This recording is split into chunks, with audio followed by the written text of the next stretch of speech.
Hello and welcome. Today we have a special treat for you. With the advances in modern technology, we are now able to reach back in time and contact some of our brightest and most notable predecessors. Today, Mr. William Shakespeare has agreed to peek into the future and sit down via timecast from New Place, his home in Stratford, and do an exclusive interview with this channel. Mr. Shakespeare, are I you can hear you there? fine. Can you hear me And now? first, let me say that I'm full-founded, ninny-smacked, and downright googly-brained that we can do this so far into the future.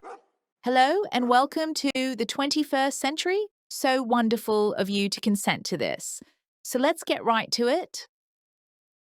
400 years after your death, your words are still quoted, misquoted, tweeted, tattooed, and occasionally printed on coffee mugs.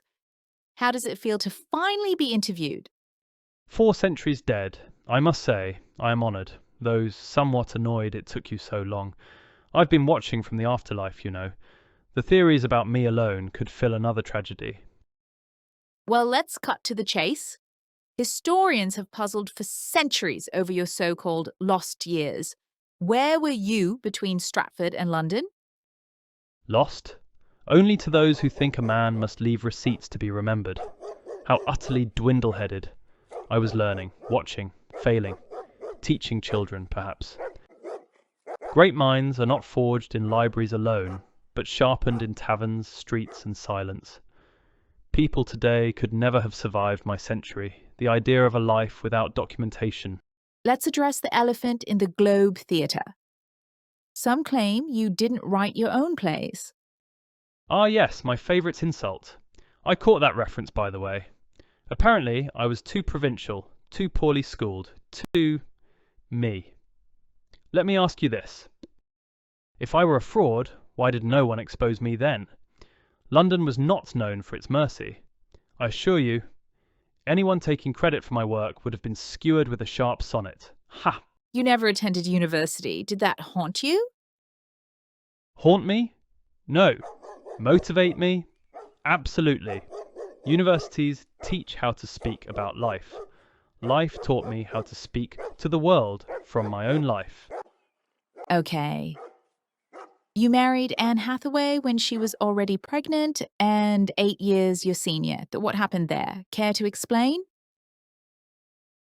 Care to mind your century's business? But yes, we married in haste. She was clever, capable, older than I, and unimpressed by poetic nonsense. Marriage restricts stupidity, if you're lucky. I didn't resent marriage. I resented poverty and honoured responsibility. A concept lost on many people in your time. Okay. Let's stay with this for a minute. Some say you abandoned Anne and the children. Did you really love her? Love is not measured by proximity. I loved my family enough not to drag them through London's filth. The plague, the politics, the theatres, the debts. Let's address the infamous bequest. Why did you leave Anne your second-best bed? This statement in your will has boggled the minds of historians and fans alike. What say you? Ah, the bed. Most historians are no more than pickled cabbage heads who know nothing. You modern people obsess too much. Enough about the damn bed. I have listened over the centuries, and everyone has this wrong. That's between me and Anne. Period. Now, there has been some talk over the centuries of whether or not you had affairs in London. There are even whisperings of an illegitimate son. Is any of this true, or just wild gossip and speculation?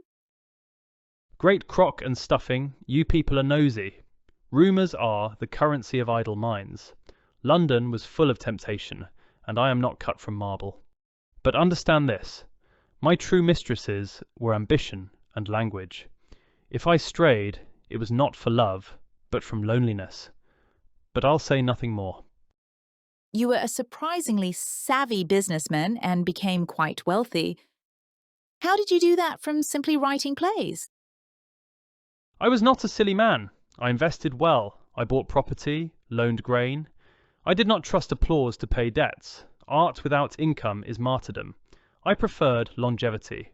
Why retire when you are still adored? And what's the biggest misconception about you? I had said what I came to say, and that's that. The misconception is that I was mysterious. I was practical and ambitious. People want myths. Sorry, I don't have any. Did you expect this legacy? I hope to be remembered. I did not expect to be argued over for 4 centuries. Frankly, it's flattering and exhausting.